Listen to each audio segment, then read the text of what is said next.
সম্মানিত ভাইয়েরা, স্বামীর প্রতি কি দায়িত্ব আমি সংক্ষেপেই শেষ করব, কেউ উঠবেন না। 1 নাম্বার, স্বামীকে সর্বোচ্চ শ্রদ্ধা প্রদর্শন করিতেই রাসূল বলেছেন, যদি কোনো নারীকে আমি বলতাম আল্লাহ ছাড়া কাউকে সেজদা করো, তাহলে আমি বলতাম স্বামীকে সেজদা করো। এই জন্য স্বামীর প্রতি কখনো অশ্রদ্ধা জ্ঞাপন করা যাবে না। হ্যাঁ, আপনি এমএ পাস, আপনার হাজবেন্ড হয়তো আইএ পাস, আপনি কোটিপতির মেয়ে, আপনার হাজবেন্ড হয়তো একটু দরিদ্র। এমন হয়ে যায় না যে কোটিপতির মেয়েও তো নরমাল ফ্যামিলিতে বিয়ে হয়ে গেছে।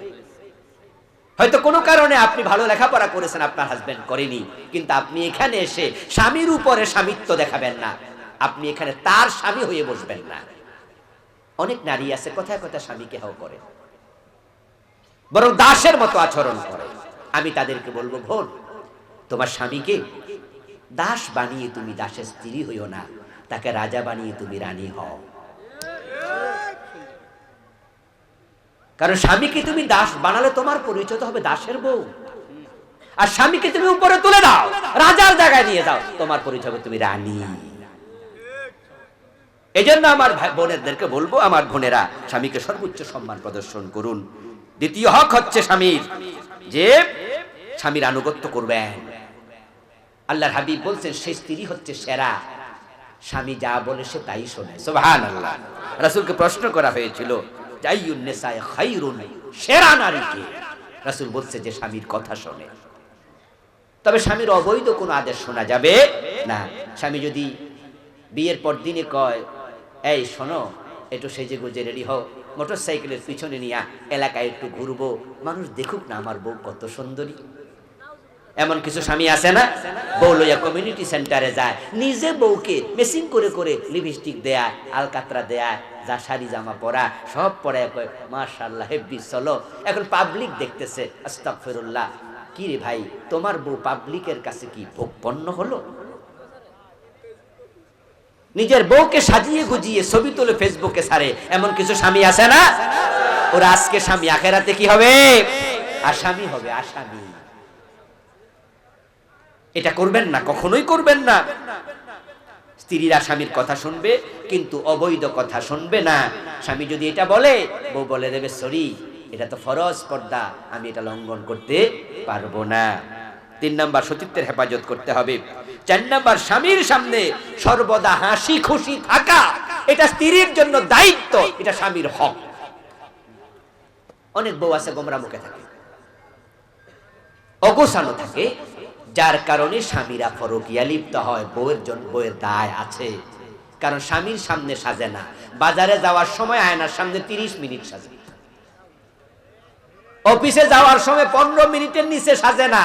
কিন্তু স্বামীর সামনে যখন থাকে, ঘরমাক্ত দেহ নিয়ে, পুরান কাপড় পরিধান করে, এলোমেলো চুল নিয়ে, ধুলি দূষিত দেহ নিয়ে স্বামীকে সঙ্গ দিয়েছ, স্বামী বাহিরে গিয়েছে, পরনারীর প্রতি তার চোখ আকৃষ্ট হওয়ার সম্ভাবনা আছে না নাই? এই জন্য বোনদেরকে বলবো, স্বামীর সামনে সেজে গুজে থাকুন। বড় পরিতাপ, লিপস্টিক কিনে দিল কে, আর সৌন্দর্য দেখলো কে? লিপস্টিক কিনে কে দেয়? কথা বলতে হবে, কে দেয়? আইলিনার মাস্কারা কিনে কে দেয়? তোর সামনে সাজলা না, বাজারে যাওয়ার সময় সাজলা, দোকানদার কয় ভাবি ওয়েলকাম, আস্তাগফিরুল্লাহ আলাজিম। লিপস্টিক দিল কে, আর প্রশংসাটা করলো কে? সাবধান, স্বামীর অনুমতি ব্যতীত গৃহ থেকে বাহিরে যাওয়া যাবে না। এই বাহিরে বলতে উঠানে যাওয়া সেটা না, মানে দূরে কোথাও যেতে হলে স্বামীকে জানাতেই। স্বামীর অনুমতি ব্যতীত নফল রোজা রাখা যাবে না, কারণ স্বামী তার স্ত্রীকে দিনের বেলাও কাছে পাওয়ার অধিকার রাখে।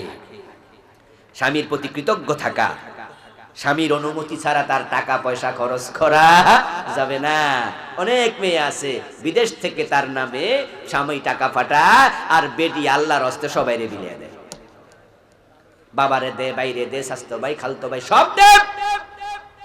আবার অনেক নারী আছে স্বামী টাকা দিয়া অন্য পুরুষের সাথে পরকীয়া করছে। স্বামী বাড়িতে এসে দেখে যে বউ নাই, টাকাও নাই, পুরা সংসার ফাঁকা, জীবনে যা কামাইছে সব শেষ। এই নারীর উপর আল্লাহর অভিশাপ, আল্লাহর লানত। এই জন্য স্বামীর অনুমতি ছাড়া তার টাকা খরচ করা যাবে না। অন্যের কাছে স্বামীর দোষ চর্চা করা যাবে না। এই অভ্যাসটা আমাদের মা বোনদের মাঝে একটু বেশি।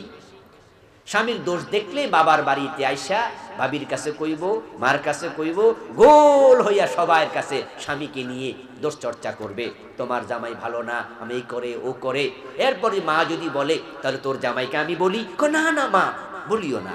তো যদি নাই বলে, সতর্ক না করে, তাহলে দোষ চর্চা করে তো গীবত হয়ে গেল, ঠিক কিনা? স্বামীকে ছোট করা হলো। এই জন্য অন্য মানুষের কাছে স্বামীর দোষ চর্চা করবেন না।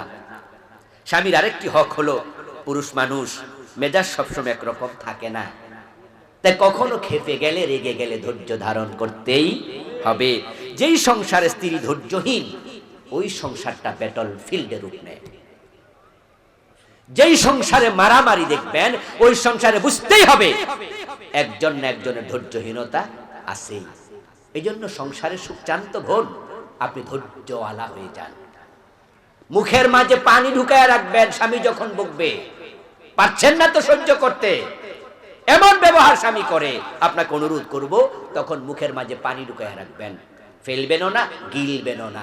স্বামী দেখবেন 2 মিনিট, 5 মিনিট, 10 মিনিট বকাবকি করে এক পর্যায়ে সে থেমে যাবে, এক হাতে তালি বাজে না। আর দুইজন যদি শুরু করে দেন, আমারে কইছে আমি কমু না কেন, তাহলে ধীরে ধীরে দাম্পত্য জীবনটা বিষিয়ে উঠবে। এই জন্য মেয়ের বাবাদেরকে বলবো, আপনার মেয়েকে আপনি বুঝাবেন স্বামীর সাথে কখনো রাগ করে কথা বলবে না। স্বামীর আত্মীয় স্বজনকে যত্ন নিতে হবে, স্বামীর মন মানসিকতা বুঝে ব্যবহার করতে হবে। এই হকগুলো আল্লাহ আমাদেরকে আদায় করার তৌফিক দান করুন, বলি আমিন।